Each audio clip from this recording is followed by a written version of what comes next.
నమస్తే, welcome to the point. నేను భాగ్యశ్రీ.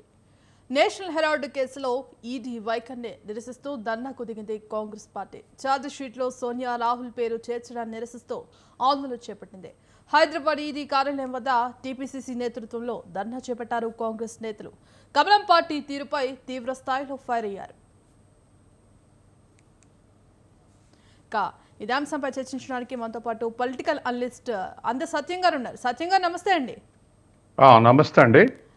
సత్యం గారిగా ఇప్పుడు రాజకీయంగా ఈడీ రాహుల్ గాంధీ, సోనియాపై ఈడీ కేసులు అంటే హెరాల్డ్ నేషనల్ కేసులో A1గా సోనియా, ఇటు A2గా రాహుల్ గాంధీ పేర్లను చేర్చడం నిరసిస్తూ కాంగ్రెస్ నేతలంతా కూడా ధర్నాలు చేపడుతున్నారు.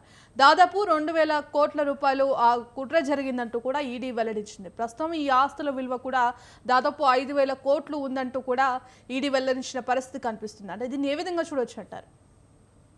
ఒకటండి, అఫీషియల్గా ట్రాన్స్ఫర్ అయిన రేటుకు వాస్తవానికి ఉన్న రేటుకు డిఫరెన్స్ ఉంది కాబట్టి మనీ లాండరింగ్ జరిగిందనేది ఈడీ ఆరోపణ. అంటే స్వాతంత్ర సమరయోధులు నెహ్రూ నాయకత్వంలో నేషనల్ హెరాల్డ్ పత్రికను స్థాపించారు. అది ఆ తర్వాత అసోసియేట్ జర్నల్స్ లిమిటెడ్ అనే కంపెనీకి ట్రాన్స్ఫర్ అయింది. అది మూతపడే స్థితికి వచ్చింది. వాళ్ళు 90 కోట్లు అప్పు తీసుకొస్తే అప్పు తీర్చుకోలేకపోతే మూతపడుతుందనే ఉద్దేశంతో 90 కోట్లు కాంగ్రెస్ పార్టీ పే చేసి కాంగ్రెస్ పార్టీ వాల్చుకొని కాంగ్రెస్ పార్టీ మళ్ళీ కాంగ్రెస్ నాయకులు సభ్యులుగా ఉన్నటువంటి యంగ్ ఇండియా లిమిటెడ్కు ట్రాన్స్ఫర్ చేశారు. ట్రాన్స్ఫర్ చేసినప్పుడు 50 లక్షల విలువైన షేర్స్ ట్రాన్స్ఫర్ అయింది. దాంట్లో 38% సోనియా, 38% రాహుల్ గాంధీ, మిగతా కాంగ్రెస్ నాయకులు దాంట్లో యంగ్ ఇండియా లిమిటెడ్లో ఉన్నటువంటి సభ్యులు దాంట్లో ఉన్నారు.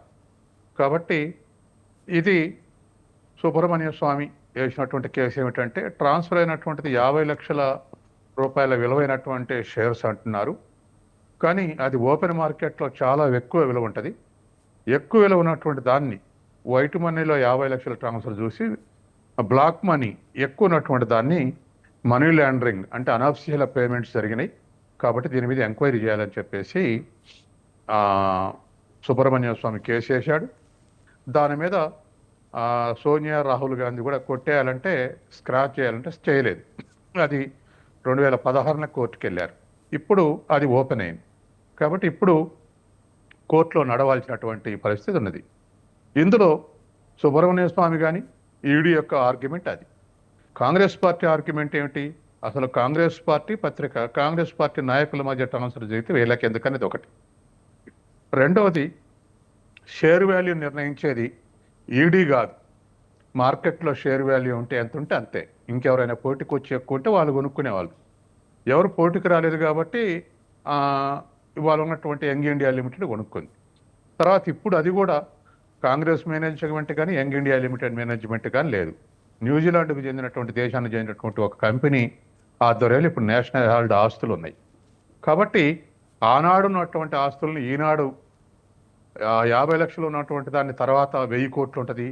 ఓపెన్ మార్కెట్ విలువ 2,000 కోట్లు ఉంటుంది. ఇప్పుడైతే 5,000 కోట్లు ఉంటుందని ఇప్పుడు లెక్కించి కేసు పెట్టడం కరెక్ట్ కాదు. ఇది రాజకీయ ద్వేషంతో పెట్టినటువంటి కేసు. అధినాయకత్వాన్ని కేసులు ఇరికించాలంటే దాంతో పెట్టినటువంటి కేసు. దీనికి వ్యాలిడిటీ లేదు. ఇది కరెక్ట్ కాదనేది కాంగ్రెస్ ఆర్గ్యుమెంట్. ఈ రెండు ఆర్గ్యుమెంట్ మధ్య ఇవాళ ఈ కేసు నడుస్తూ ఉంది. కాబట్టి ఇది మరి కోర్టు ముందర ఏం రుజువు అవుతుంది ఏమిటనేది మనం వెయిట్ చేయాల్సినటువంటి అవసరం ఉంది. అయితే సత్యం గారిగా చూసుకుంటే నేషనల్ హెరాల్డ్కు ఇటు దేశ రాజధాని ఢిల్లీలో పాటు ప్రధాన నగరాల్లో కూడా విలువైన స్థిరాస్తులు ఉన్నాయి. మరి ఈ నేపథ్యంలోనే ఇంత పెద్ద మొత్తంలో భారీ కుంభకోణం జరిగిందనుకోవచ్చా? ఇటు ప్రభుత్వం కూడా, కేంద్ర ప్రభుత్వం కక్ష సాధింపు చర్యలకు దిగుతుందంటూ కూడా మరోపక్క కాంగ్రెస్ మండిపడుతుంది. మరి దీని ఏ విధంగా చూడొచ్చు అంటారు? ఇప్పుడు ఒకటే, ఆస్తుల దృష్ట్యా మోడర్న్ పీరియడ్ లెక్కేసి ఇది వాల్యూ ఎక్కువ ఉంది కాబట్టి తెర వెనుక ట్రాన్స్ఫర్ జరిగినది ఈడీ ఆర్గ్యుమెంట్. అట్లా కాదు, ఆనాడు ఉన్నటువంటి ఓపెన్ మార్కెట్ రేటు ప్రకారమే మేము తీసుకున్నాం కాబట్టి ఇప్పుడున్నటువంటి రేట్ అనేటువంటిది లేదా తర్వాత ఉన్నటువంటి రేట్ అనేది లేకపోతే వేరే రేట్ ఉంటుంది అనేటువంటిది ఇవన్నీ ఊహాగానాలు అనేది కాంగ్రెస్ ఆర్గ్యుమెంట్. కావాలనే కాంగ్రెస్ నాయకత్వాన్ని, ముఖ్యంగా సోనియాని, రాహుల్ని ఇరికిస్తే కాంగ్రెస్ శ్రేణులు మనోనిబ్బరం కోల్పోవాలన్నటువంటి ఉద్దేశంతో 16లో ఉన్నటువంటి కేసును ఇప్పుడు రీఓపెన్ చేశారు. ఇప్పుడున్నటువంటి వక్ఫ్ చట్టంలో వ్యతిరేకంగా సుప్రీంకోర్టు కామెంట్ చేయటం, ప్రభుత్వ చర్యల్ని, తర్వాత కులగణన అనేటువంటిది ఒకటి, ఇటువంటి కొన్ని కాంగ్రెస్ సక్సెస్ అవుతూ ఉంటే దాన్ని వెనకగొట్టడానికి, డైవర్షన్ చేయడానికే మళ్ళీ ఈ పత్రిక కేసుని ముందుకు తీసుకొచ్చారు, రీఓపెన్ చేశారనేటువంటిది. ఓపెన్ చేశారనేటువంటిది 8 ఏళ్ల తర్వాత మళ్ళీ ఓపెన్ చేశారనేటువంటిది కాంగ్రెస్ యొక్క కౌంటర్ ఆర్గ్యుమెంట్. కాబట్టి ఇవాళ ఉన్నటువంటి పరిస్థితుల్లో మనం కోర్టులో ఉన్నటువంటి కేసుని రాంగ్ రైట్ అని మనం కన్క్లూడ్ చేయటం కరెక్ట్ కాదు, సబ్జ్యూడిస్ కిందకి రావచ్చు. అందుకని ఆర్గ్యుమెంట్స్ అయితే ఇది ఏ మేరకు వ్యాలిడిటీ ఉంది అనేటువంటిది మనం విచారణలో చూసిన తర్వాత, రిజల్ట్ చూసిన తర్వాతనే మనం కామెంట్ చేయగలం. అంటే సత్యం గారు, ముఖ్యంగా ఇప్పటికే దాదాపు 2,000 కోట్ల భారీ కుంభకోణం జరిగింది, మనీ లాండరింగ్ జరిగింది అంటూ కూడా ఒక పక్క ఈడీ వెల్లడించిన పరిస్థితి కనిపిస్తోంది. మరోపక్క ఈడీ మనీ లాండరింగ్ అనేది ఓపెన్ మార్కెట్ వాల్యూ ఎక్కువ ఉంటుందని అంచనా. ట్రాన్స్ఫర్స్, షేర్ ట్రాన్స్ఫర్స్ కన్నా ఎక్కువ ఉంటుంది. కాబట్టి ఎక్కువ ఉన్నదాన్ని ఇవాళ ఉన్నటువంటి పరిస్థితులు, అంటే ఉదాహరణకు మనం భూములు కొంటున్నాం, వ్యవసాయ భూములు కానీ పట్టా ల్యాండ్స్ కానీ ఏదైనా, గవర్నమెంట్ రేట్ ఎంత ఉంటే ఆ రేటుకి కొంటాం. కానీ బ్లాక్లు అది ఓపెన్ మార్కెట్లో ఎకరం ఇవాళ 2 లక్షలు 3 లక్షల వేలు ఉంటే దాని ప్రకారం రిజిస్టర్ జరుగుతుంది. కాదు అక్కడ ఇది 25 లక్షలు ఉంది కాబట్టి మిగతా 20 లక్షలు మనీ లాండరింగ్ అని కేసు పెడితే ఏం చేయలేం మనం. కాబట్టి ఇట్లా ఇవాళ నేషనల్ హెరాల్డ్ కూడా అటువంటిదే. ట్రాన్స్ఫర్ చేసినటువంటి షేర్ వాల్యూ 50 లక్షలు కాదు, అది 9,000 కోట్లు ఉంటుంది. కానీ అందుకని లాండరింగ్ జరిగింది అనేది ఈడీ ఆరోపణ. ఎస్ సత్యం గారిక, ముఖ్యంగా ఇప్పటికే నేషనల్ హెరాల్డ్ కేసులో ఈడీ నోటీసులు అందించిన నేపథ్యంలో కూడా ఇటు రాష్ట్ర వ్యాప్తంగా కూడా ఎక్కడికక్కడ కాంగ్రెస్ నేతలు నిరసన వ్యక్తం చేస్తున్న పరిస్థితి కనిపిస్తోంది, ఆందోళనలు తీవ్ర స్థాయిలో చేస్తున్న పరిస్థితి కనిపిస్తోంది. మరొకవేళ ఈడీ ఆ నోటీసులు ఇచ్చిన నేపథ్యంలో కూడా విచారణకు పిలిస్తే కనుక ముఖ్యంగా ఏ అంశాలపై ప్రశ్నించవచ్చు అంటున్నారు? అదే ఇప్పుడు మీరు యంగ్ ఇండియా లిమిటెడ్ సంస్థని ప్రారంభించిన ఉద్దేశం ఏమిటి? ప్రీ ప్లాన్డేనా? మీరు అసోసియేట్ జర్నల్స్ లిమిటెడ్ నుంచి, కాంగ్రెస్ లిమిటెడ్ నుంచి ఈ విధంగా ట్రాన్స్ఫర్ చేసుకోవటానికే ఈ సంస్థను స్థాపించారని అడిగే అవకాశం ఉంది. తర్వాత ఈక్వల్ షేర్ లేకుండా మీ కుటుంబం ఆధ్వర్యంలోనే 38 + 38 76% షేర్స్ మీ కుటుంబంలో ఎందుకు ఉంచుకున్నారు మొత్తం కాంగ్రెస్ పార్టీది అయినప్పుడు అనేది రెండో ప్రశ్న వేసే అవకాశం ఉంది. వాటిని ఎక్కడి నుంచి చెల్లించారు? ఇప్పటికే కాంగ్రెస్ ఆన్సర్ ఇస్తుంది, పలానా అకౌంట్ నుంచి మేము చెల్లించాను, గతంలోనే ఆన్సర్ ఇచ్చింది. కాబట్టి ఈ ఆస్పెక్ట్లో క్వశ్చన్ చేసే అవకాశం ఉంది. మరి ఇవాళ ఉన్నటువంటి ఆస్తులు, వివిధ ప్రాంతాలు ఉన్నటువంటి ఆస్తుల విషయంలో మరి షేర్స్ ట్రాన్స్ఫర్ చేసేటప్పుడు అటు పరిగణన తీసుకుర్రా? ఇటువంటివన్నీ వస్తాయి, చాలా వస్తాయి. ఒక పర్సనల్ ఇన్కమ్ మనం ఫైల్ చేస్తేనే ఇన్కమ్ ట్యాక్స్ అడిగిన దానికి జవాబులు చెప్పలేము. కాబట్టి ఈడీ కూడా అనేక క్వశ్చన్స్ అడిగే అవకాశం ఉంది. అది ఏ మేరకు రుజువు చేయగలుగుతుంది అనేది మనం చూడాలి. అయితే సత్యం గారు, ముఖ్యంగా ఇటు పార్టీ అగ్రనేతలపైనే ముఖ్యంగా ఈడీ నోటీసులు జారీ చేస్తుంది. మరి ఈ నేపథ్యంలో కొంత పార్టీ మీద దెబ్బపడే అవకాశం ఉందంటారా? అందుకే కదా ఇది పొలిటికల్ వెంజెన్స్ తోటి పెట్టింది అనేది దేశ ప్రజల దృష్టికి తీసుకురావాలని ఇవాళ దేశవ్యాప్తంగా కాంగ్రెస్ శ్రేణులు ప్రదర్శన చేస్తున్నాయి. ఇలా ప్రదర్శన చేసి జనంలో పోవటం వల్ల ఇది పొలిటికల్ వెంజెన్స్ తోటి పెట్టే కేసు అని జనం అనుకుంటే కాంగ్రెస్కి సానుభూతి వస్తుంది. ఏది రాహుల్ గాంధీకి, సోనియా గాంధీకి కూడా వచ్చే అవకాశం ఉంది. కాబట్టి అలా రాకుంటుండటం కోసమే మళ్ళీ BJYM, Bharatiya Janata party youth wing ఇవాళ కౌంటర్ ప్రదర్శనలకు పిలిపించింది. అంటే అది న్యూట్రల్ చేయడానికి, వన్ వే కాకుండా న్యూట్రల్ చేయడానికి అటువంటి పిలిపించింది. కాబట్టి ఇది పొలిటికల్ గేమ్లోకి పొలిటికల్ పార్టీస్ కూడా ఎంట్రీ అయ్యింది. అందువలన ఈ పొలిటికల్ పార్టీస్కు ఇప్పుడు ఉన్నటువంటి పరిస్థితి ఏంటంటే ఏ ఇష్యూ జరిగినా కోర్టులో ఏమన్నా కానీ పొలిటికల్ సింపతి రాకుండా చూడాలన్నటువంటిది ఏ పార్టీకైనా ఉంటుంది. కాబట్టి సహజంగానే వాళ్ళిద్దరిని అరెస్ట్ చేస్తే, రేపు కేసు పెట్టి A1 A2గా పెట్టి అరెస్ట్ చేస్తే అది వచ్చే అవకాశం ఉంది. కాబట్టి ఇటువంటి పరిస్థితిని ఎదుర్కోవడానికి బీజేవైఎం తోటి కౌంటర్ ప్రదర్శనలు ఇచ్చింది. ఆ ఆస్పెక్ట్లో మనం చూడాలి.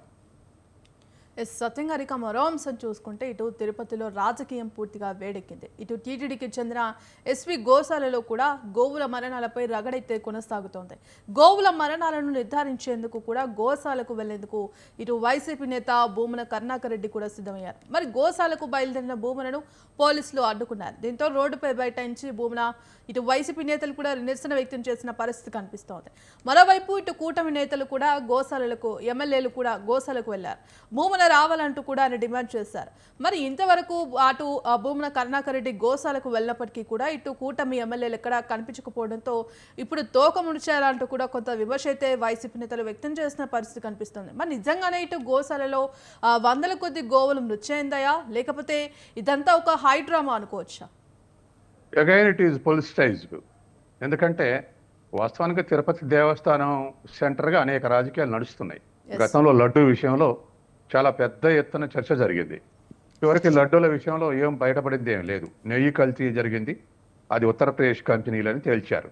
ఏదేమైనా అది ఇంకా విచారణలో ఉంది. కాబట్టి అనుకున్న స్థాయిలో చర్చ జరిగిన స్థాయిలో అది తిరుపతి దేవస్థానమే పాల్పడది, అవినీతి పాల్పడదు అన్నటువంటి ఆధారాలు ఇంతవరకు పెద్దగా మనకు బయటికి వనలేదు. కానీ దాని మీద పెద్ద చర్చ జరిగింది. హిందూ వర్సెస్ క్రిస్టియన్ దానికి పోయింది అది. ఇప్పుడు అగైన్ ఇప్పుడు గోవుల విషయంలో వస్తే వైసీపీ కౌంటర్ ఇచ్చింది. అంటే తిరుపతిలో లేని విషయాన్ని లడ్డు విషయాన్ని చర్చకు తెచ్చి మనల్ని బదనం చేశారు. కానీ వాస్తవానికి గోవులు మృతి చెందుతూ ఉన్నాయి. ఆ గోవులు మృతి చెందుతుంటే టీటీడీ పట్టించుకోవట్లేదని భూమన కరుణారెడ్డి ఎక్స్పోజ్ చేశాడు. చేస్తే వాళ్ళు ఏమంటారు, ఒక గోవు కూడా నష్టపోలేదనేది టీడీపీ ఆర్గ్యుమెంట్. అయితే మరొక ప్రకటన ఏమొచ్చిందంటే ఈ 3 ఏళ్లలో కలిపి 43 ఆవులు చనిపోయి అంతవరకనే మరొక న్యూస్ వచ్చింది. భూమన కరుణాకర్ రెడ్డి ఏమంటాడు, పాతిపెట్టిన ఎన్ని కూడా బయటకు తీస్తే ఎన్నో లెక్క తేలుస్తాం అనేది భూమన కరుణాకర్ రెడ్డి యొక్క ఆర్గ్యుమెంట్. కాబట్టి ఇటువంటి పరిస్థితుల్లో అసలు గోశాల నిర్వహణే ధార్మిక సంస్థలు, అనేక దేవాలయాలు గోశాలను నిర్వహిస్తున్నాయి. ఈ గోశాలను నిర్వహించేటప్పుడు వాటిని చెప్పుకున్నంతగా వాటి నిర్వహణలో అకౌంటబిలిటీ లేదు. వాటిని అంత పవిత్రంగా నిర్వహించటం లేదు. మన మంత్రాలయం శ్రీశైలం మునిగినప్పుడు, శ్రీశైలం డ్యామ్ నుంచి ఫ్లో అయినప్పుడు కూడా రోషా టైంలో మంత్రాలయంలో దరిదాపు 60-70 ఆవులు చనిపోయినాయి గోశాల మునిగి. అంటే వరదలు వస్తున్నప్పుడు మనుషులు చావకుండా పరిగెత్తరు కానీ పశువులను ఎందుకు పట్టించుకోవట్లేదని ఆర్గ్యుమెంట్ వచ్చింది. ఇప్పుడు కూడా చాలా చోట దేవాలయాల దగ్గర ఉన్న గోశాలలో దాని మేనేజ్మెంట్కి అకౌంటబిలిటీ లేదు. అది ఎవరు చూస్తారో తెలియదు. కానీ పాపం గోవులన్నీ కూడా ఎముకల గోళ్ళలాగా ఉంటాయి. ఒక్క గోవు మీద కూడా కండరం ఉండదు. గోవుల్ని పోషించడం అంటే నేను రైతు బిడ్డని, నాకు చిన్నప్పటి నుంచి ఆవుల్ని పెంచడం తెలుసు. నాకు వాటిని ఎట్లా మన మనిషి కన్నా ఇంకా చాలా జాగ్రత్త పెంచుకోవాలి. కొన్నిసార్లు పచ్చిమేత, కొన్నిసార్లు ఎండుమేత, కొన్నిసార్లు కుడితి, పచ్చక బయళ్ళ దిప్పుకరావటం, వాటి ఆరోగ్యం కోసం ఇవన్నీ చేస్తుండాలి. ఇవేమీ లేకుండా గేటేసి దాంట్లో పిసిరేసి ఉంచుకుంటూ పోతే అవి దీనాస్థితిలో ఉంటున్నాయి. ఎక్కడ చూసినా ఇట్లే ఉన్నాయి. ఎక్కడైనా ప్రైవేటు సంస్థలు ఎవరైనా ఇంట్రెస్ట్ కొద్ది పెంచితే అక్కడ బాగున్నాయం, కానీ దేవాలయాలు నిర్వహించే దగ్గర పోయి చూస్తే ఎక్కడైనా ఎండుడొక్కలతో ఉంటున్నాయి. కాబట్టి తిరుపతిలో నేను చూడలేదు, కానీ మిగతా చోట్ల చూస్తే అట్లా ఉన్నాయి. కాబట్టి ఏదైనా వాటి మేనేజ్మెంట్ పవిత్రత అనుకున్నంత ఇంట్రెస్ట్ తోటి, ప్రచారం చేసుకున్నంత ఇంట్రెస్ట్ తోటి వాటి పెంపకం లేదు. ఇప్పటికైనా ప్రభుత్వాలు, ముఖ్యంగా ఏ ప్రభుత్వమైనా ప్రభుత్వాలు మరి ఆ గోవుల రక్షణ అనేది చాలా ఇంట్రెస్ట్ తీసుకోవాల్సినటువంటి అవసరం ఉంది. టీటీడీ వైసీపీ ఆధ్వర్యంలో వీళ్ళు కొన్ని ఆరోపణలు చేశారు. ఇప్పుడు తెలుగుదేశం ఆధ్వర్యంలో వాళ్ళు కొన్ని ఆరోపణలు చేస్తారు. అసలు నేనేమంటానంటే రాజకీయ పార్టీ నాయకులకు టీటీడీ చైర్మన్ ఇవ్వద్దంట. దానికి కమిట్మెంటు, భక్తి, ధార్మిక సంస్థలతోటి సంబంధం, తర్వాత ఏ రాజకీయ పార్టీ అఫిలియేషన్ లేకుండటం, తర్వాత లిబరల్గా ఉండటం, కేవలం కరుడుగట్టిన మతతత్వవాదిని ఇంకెవరిని చేర్చినా లేదా ఇతర మంత్రాలను చేర్చడం, ఇవన్నీ కూడా చాలా కూలంకషంగా పరిశీలించి ఒక న్యూట్రల్గా మెయింటైన్ చేసేటట్టుగా ఉండాలి. ఈవో కూడా అట్నే ఉండాలి. అడుగులకు మడుగులు ఎత్తే ఈవో ఉండకూడదు. స్వతంత్రంగా అది కూడా కమిట్మెంట్ ఉన్నటువంటి ఈవో కూడా ఉంటే చాలా సమస్యలు పరిష్కారం అవుతాయి. అయితే దేశమంతా కమర్షియల్ అయినప్పుడు తిరుపతి దేవస్థానం కమర్షియల్ కాకుండా ఉంటుంది అంటే కష్టం, కాకుండా ఉంటాం. అందుకే దాని నుంచి కూడా ఆదాయం సృష్టించుకోవడానికి కొంతమంది డూప్లికేట్ టికెట్లు ముద్రించడం, కొంతమంది పైరోయిల్ చేయటం, కొంతమంది కాంట్రాక్ట్లు సంపాదిద్దాం అనుకోవటం, కొంతమంది ఇంకా రకరకాల. అంత పెద్ద సంస్థ దరిదాపు త్రిపుర, మిజోరాం ఇటువంటి రాష్ట్రాల బడ్జెట్ అంత ఉంది. దరిదాపు దాని ఆదాయమే రెగ్యులర్గా వచ్చే ఆదాయం ఒక 1200 కోట్లు ఉంటుంది, వడ్డీలకు వచ్చే అటువంటిది ఉంటుంది. ఇవన్నీ పోలిస్తే దరిదాపు ఇప్పుడు తిరుపతి యొక్క బడ్జెట్ 6000 కోట్లు లోటుతో కలుపుకుంటే. 6000 కోట్ల బడ్జెట్ అంటే చాలా రాష్ట్రాల కన్నా పెద్ద బడ్జెట్. అటువంటప్పుడు గ్యాంబ్లింగ్, తెర వెనుక గ్యాంబ్లింగ్ కూడా పాల్పడే వ్యక్తులు ఉంటారు. కాబట్టి అటువంటి వాటిని నిరోధించాలంటే ఏదో విజిలెన్సో లేకపోతే ఏసీబో ఇవి చేసే పని ఇవి చేస్తాయి. కానీ ముందు మాత్రం తిరుపతి యొక్క కమిట్మెంట్, తిరుపతి అంటే ఉండే కమిట్మెంట్ ఉన్నటువంటి వ్యక్తులు దాంట్లో ఉండటం అవసరం. అదేవిధంగా చాలా ఏళ్ల తరబడి అక్కడ తాత్కాలిక ఉద్యోగుల శ్రమను వాడుకుంటున్నారు. వాళ్ళు ఎప్పటి నుంచో మమ్మల్ని రెగ్యులరైజ్ చేయండి, మాకు జీతాలు ఇవ్వండి అని అడుగుతున్నారు. వాళ్ళ శ్రమను వాడుకుంటారు, వాళ్ళు రెగ్యులరైజ్ చేయరు. నెలకింత వాళ్ళ కుటుంబ పోషణకు సరిపోయిన జీతం తీసుకుంటే వాళ్ళతోటి ఏం పని చేయించగలుగుతారు వీళ్ళు? కాబట్టి అవి కూడా సరిదిద్దాల్సినటువంటి అవకాశం ఉంది. వందల వేల మంది ఎంప్లాయీస్ వాళ్ళకు రెగ్యులరైజేషన్ చేసి వాళ్ళ కమిట్మెంట్ పెంచి తిరుపతి బోర్డు కూడా దాంట్లో ఉండేటువంటి డైరెక్టర్స్ కానీ ఇప్పుడు ఏం చేస్తున్నారు అంటే పొలిటికల్ డిప్లాయ్మెంట్. ఇతర పదవులు ఇవ్వలేనప్పుడు అందులో డైరెక్టర్ల పదవులు, చైర్మన్ పదవులు, మంత్రి ఇవ్వలేకపోతే చైర్మన్, తర్వాత ఎమ్మెల్యే టికెట్లో లేకపోతే ఇంకా ఇతర టికెట్లు ఇవ్వకపోతే డైరెక్టర్ల పోస్టులు, ఇట్లా గతం నుంచి వస్తున్నాయి. అందుకని ఒక వ్యక్తినో ఒక పార్టీని అనటం కాకుండా అసలు దాని ఎడల రాజకీయ పార్టీల వైఖరే మారాల్సినటువంటి అవసరం ఉంది. టీటీడీల విషయానికి వస్తే అటు లడ్డూ దగ్గర నుంచి ఇటు నెయ్యి వరకు కూడా పూర్తిగా తిరుమలకు ఎంత పవిత్రం ఉందో అంత అపవిత్రం చేస్తున్న పరిస్థితి కనిపిస్తుంది. ముఖ్యంగా ఏ ఘటన జరిగినా కూడా రాజకీయ కోణంలో చూస్తూ మొత్తం అంతా రాజకీయంగా చేస్తున్న పరిస్థితి కనిపిస్తోంది. ముఖ్యంగా ఇటు చైర్మన్ దగ్గర నుంచి కావచ్చు, ఇక అటు సిబ్బంది దగ్గర నుంచి కావచ్చు, గతంలో కూడా అనేక ఇబ్బందులు ఎదుర్కొన్న పరిస్థితి కనిపిస్తుంది. అటు కొండపైన మాంసాహారం తిని పడేయటం కానీ, ఇటు మద్యం బాటిల్స్ పడేయటం కానీ, అటు తిరుపతి కొండ చుట్టూ, తిరుపతి గుడి చుట్టూ కూడా ఇటు విమాన తిరగడం కానీ, ఎన్నో ఇట్లా అపవిత్రమైన ఘటనలు చోటు చేసుకున్నా. అయినప్పటికీ ఇంకా ఇట్లాంటి ఘటనలు చోటు చేసుకుంటూనే ఉన్నాయి. ఇంకా ఇప్పటికీ గోశాల విషయానికి వస్తే కూడా పూర్తిగా రాజకీయం చేస్తున్న పరిస్థితి కనిపిస్తుంది. అంటే ఇటు ప్రజలకు ఎంతో మంది భక్తులు కొన్ని నిత్యం స్వామివారిని దర్శించుకుంటూ ఉంటారు. ఇందుకు ఇంత అపవిత్రం చేయాల్సిన దుస్థితి ఇవాళ తిరుపతిలో నెలకొంది అంటారు. ఇప్పుడు మనం చూస్తున్నాం కదా, భక్తేతరులు కాదు, వాళ్ళు అరాచక శక్తులు. తాగి సీసాలు అక్కడ పడేయటం, మాంసం తిని అక్కడ పడేయటం, ఇటువంటి వాళ్ళంతా కూడా అరాచక శక్తులు అనాలి. అటువంటి వాళ్ళకు తావు లేకుండా ఉండాలంటే ఖచ్చితంగా విజిలెన్స్ ఖచ్చితంగా ఉండాలి. దాంట్లో పనిచేసే, తిరుపతి మీద పనిచేసేటువంటి వాళ్ళందరూ కూడా అటువంటి కమిట్మెంట్ కలిగిన వాళ్ళకి అయితేనే నిరోధించగలుగుతారు. చాలామంది హేతువాదులు కూడా తిరుపతి పోతుంటారు, అబ్జర్వ్ చేస్తుంటారు, చూసి వద్దామని చెప్పేసి. అసలు ఈ భక్తి ఏమిటి, ఇంత జనం ఎందుకు ఇంత ఫేవరబుల్గా ఉంది, ఇంతమంది జనం తిరుపతి ఎందుకు వస్తారు అని. కానీ వాళ్ళు కూడా క్రమశిక్షణగా ఉంటారు. ఏనాడు మనం ఇన్సిడెంట్ ఏనాం. కానీ భక్తి పేరు మీద వచ్చి అలా తాగి జోదాలాడి లేకపోతే ఇతర మాంసాలు వెదజల్లి ఇటువంటి అన్నీ కూడా వాళ్ళని అరాచక శక్తులు అనాలి. అటువంటి వాళ్ళ మీద స్ట్రింజెంట్ యాక్షన్ ఉంటేనే అటువంటి జరగకుండా ఉంటాయి. అయితే తిరుపతినే పవిత్రంగా ఉండటం సాధ్యం కాదు. రాష్ట్రంలో అనుసరించేటువంటి మ్యాక్రో లెవెల్ పాలసీలో భాగంగా చూడాలి దాన్ని. అంటే నువ్వు తిరుపతి చుట్టూ వైన్ షాపులు ఇచ్చి తిరుపతిలో తాగొద్దంటే కుదరదు. ఎందుకంటే కింద తాగేడు పైకి వచ్చి కూడా తాగే పరిస్థితి ఉంటుంది. కాబట్టి అటువంటి వాతావరణం నుంచి కూడా తిరుపతిని ప్రొటెక్ట్ చేస్తే కొంతమేరకు మనం అనుకున్నటువంటి లక్ష్యం నెరవేరేటువంటి అవకాశం ఉంది. సత్యంగారిక మరో అంశం చూసుకుంటే ఇటు వక్ఫ్ చట్టంపై చట్టబద్ధతపై సుప్రీంలో వాడివేడి విచారణ అయితే జరిగింది. మరి వక్ఫ్ చట్టం రాజ్యాంగ భద్రతను సవాల్ చేస్తూ దాఖలైన 72 పిటిషన్లపై కూడా సుప్రీంకోర్టులో విచారణ జరిగింది. మరి ఈ సందర్భంగా వక్ఫ్పై సమాధానం ఇచ్చేందుకు కూడా కేంద్రం వారం పాటు గడువు కోరింది. ఇందుకు అంగీకరించింది న్యాయస్థానం. మరి తదుపరి విచారణ వరకు వక్ఫ్ ఆస్తులను డీనోటిఫై చేయబోమనిటూ కూడా కేంద్రం తెలిపింది. మరి అయితే అప్పటి వరకు వక్ఫ్ కౌన్సిల్లో ముస్లిమేతరులు సభ్యులుగా నియమించవద్దంటూ కూడా సుప్రీంకోర్టు స్పష్టం చేసింది. మరి తదుపరి విచారణను మే 5కు కూడా వాయిదా వేసింది. మరి అప్పట్లోపు వక్ఫ్ ఆస్తులను వారి ఆస్తులుగానే వారి ఆధీనంలోనే ఉండొచ్చు అని అంటారా, లేకపోతే మళ్ళీ ఎప్పట్లాగే కొంత ఘర్షణ నెలకొందని అనుకోవచ్చా? ఇప్పుడు వక్ఫ్ ఆస్తులన్నీ మన దేశస్తులే కాదు, మన దేశ విభజన అప్పుడు మన దేశం వదిలిపోయినటువంటి ముస్లింలై. పాకిస్తాన్ ముస్లింలు చాలామంది ఆస్తులు తెలిసి పాకిస్తాన్ పోయారు. ఆనాడున్న ఘర్షణలో ప్రొటెక్షను, తర్వాత ఇంట్రెస్ట్, ఇటువంటి దృష్టి వెళ్ళిపోయారు. వాళ్ళ ఆస్తులన్నీ కూడా ఇవాళ వక్ఫ్ బోర్డు ఆధ్వర్యంలో ఉన్నాయి. అయితే ఇవాళ చట్టం చేసిన వాళ్ళ యొక్క ఆర్గ్యుమెంట్ ఏంటంటే, ప్రభుత్వ ఆర్గ్యుమెంట్ ఏమిటంటే, ఒకప్పుడు 5 లక్షల ఎకరాలు వక్ఫ్ ఆస్తులు ఉంటే ఇప్పుడు 8 లక్షల ఎకరాలు ఉంది. ఈ 3 లక్షల ఎకరాలు ఎక్కడి నుంచి పెరిగింది అనేది ఒక ప్రశ్న. రెండోది, ఈ వక్ఫ్ ఆస్తులు ముస్లింలలో ధనికులకే ఉపయోగపడుతున్నాయి తప్ప పేదలకు ఉపయోగపడలేదు. కాబట్టి అందరికీ పట్టడానికే ఈ చట్టం తెచ్చారనేది రెండో ఆర్గ్యుమెంట్. మూడో ఆర్గ్యుమెంట్ ఏమిటి? అసలు వక్ఫ్ ఆస్తుల్ని ఇతరులు ఆక్రమించుకుంటా ప్రొటెక్షన్ కోసం చట్టం తెచ్చామనేది మూడోది. నాలుగోది, ముస్లింలు ఉన్న పెత్తందారులే దీంట్లో పెత్తనం చేయకుండా నాన్ ముస్లిమ్స్ ఇందులో మెంబర్స్ చేస్తే కంట్రోల్ ఉంటుంది అనేది నాలుగో ఆర్గ్యుమెంట్. ఇటువంటి ఆర్గ్యుమెంట్స్ తోటి వక్ఫ్ చట్టం తెచ్చారు. తెస్తే ఇప్పుడు కౌంటర్ ఆర్గ్యుమెంట్ ఏంటి? సుప్రీంకోర్టు ప్రతిపక్షాలు ప్రశ్నించింది, లేదా సుప్రీంకోర్టు ప్రశ్నించింది కూడా ఏమిటంటే, ఒక మత ట్రస్ట్లో మరొక మతస్థులు ఉండొచ్చునా?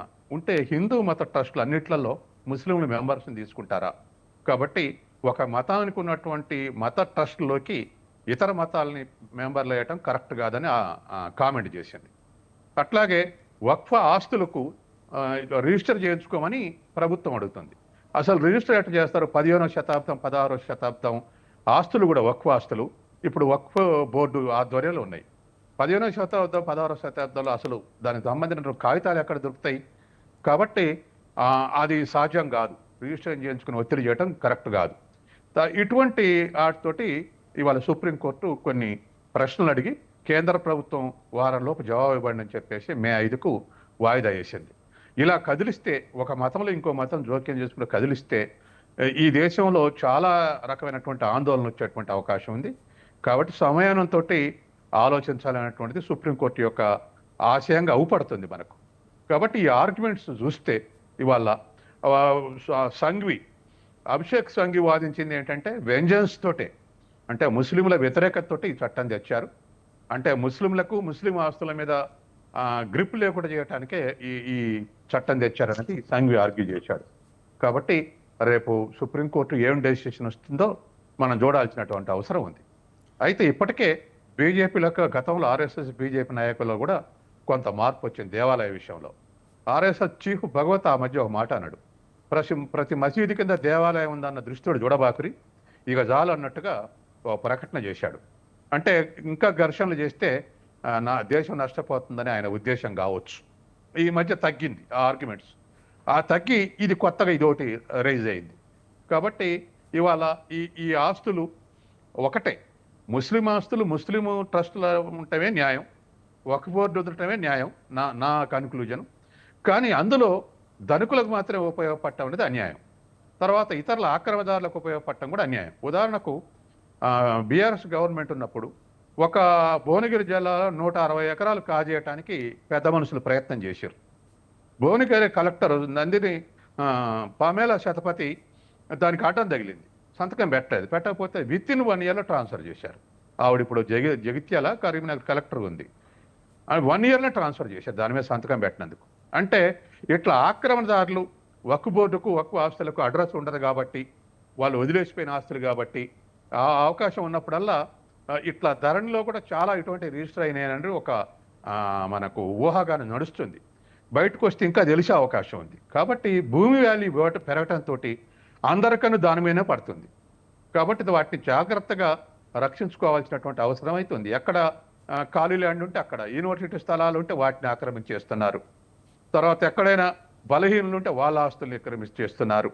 ఇట్లా అనేకమైనటువంటి ప్రభుత్వ ఆస్తులు ఉన్నాయనుకోండి, ఒక వక్ఫే కాదు, గవర్నమెంట్ ల్యాండ్ ఉంటుంది, పోరంబోకు ల్యాండ్ ఉంటుంది, చెరువు శకం ల్యాండ్ ఉంటుంది, ఇటువంటి అనేకం ఉంటాయి. ఈ అన్నిటిని కూడా ఆక్రమించడానికి పెద్దలు ప్రయత్నం చేస్తూ ఉన్నారు. ఈ పెద్దలలో ఇండస్ట్రియలిస్టులు ఉన్నారు, యాక్టర్లు ఉన్నారు, తర్వాత రాజకీయ నాయకులు ఉన్నారు, అనేక మంది ఉన్నారు. ఈ పెద్దల్ని మనం పేరు పెడితే వాళ్ళకి కోపం వస్తుంది, పెద్దలంటే సరిపోద్ది. ఈ పెద్దలు ఆక్రమిస్తూ ఉన్నారు భూమి వాల్యూ పెరగటంతో. కాబట్టి ఇవాళ ఉన్నటువంటి పరిస్థితుల్లో వక్ఫ్ ఆస్తులు వక్ఫే ఉండాలి, కానీ ధనికులు మాత్రం పేద ముస్లింలకు కూడా ఉపయోగ విధంగా ఇంటర్నల్ స్ట్రక్చర్లో మార్పు తేవాల్సిన అవసరం అయితే ఉంది. సత్యంగా ఇక మీదట కూడా ఒక ఆస్తులుగానే పరిగణించాలంటూ కూడా సుప్రీంకోర్టు ఆదేశించినట్టుగా తెలుస్తుంది. మరి ఇందుకు స్టేటస్ కో మెయింటైన్ చేయందిగా. స్టేటస్ కో అంటే it is to all provisions. అంటే ఇప్పుడు ముస్లిమేతను నియమించేదానికి స్టాప్ పడుతుంది, తర్వాత డీనోటిఫై చేసేదానికి స్టాప్ పడుతుంది. అసలు ఎలాంటి స్టేటస్ ఉంటే యాజాన్ కేసు బిఫోర్ ఫైల్ అయ్యే వరకు ఇప్పుడు ఎట్టుందో అట్లనే ఉంచమని అర్థం. కాబట్టి అట్లే ఉంచే అవకాశం ఉంది.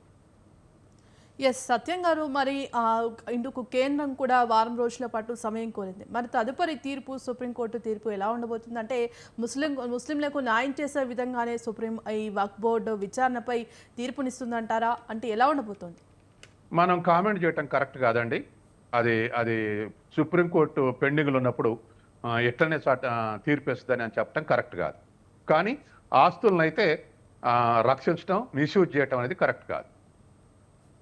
ఎస్ సార్, థ్యాంక్ యూ అండి సత్యం గారు, టు ద పాయింట్లో పాల్గొన్నందుకు. ఇక ఇది ఇవాల్టి to the point. Keep watching స్వతంత్ర.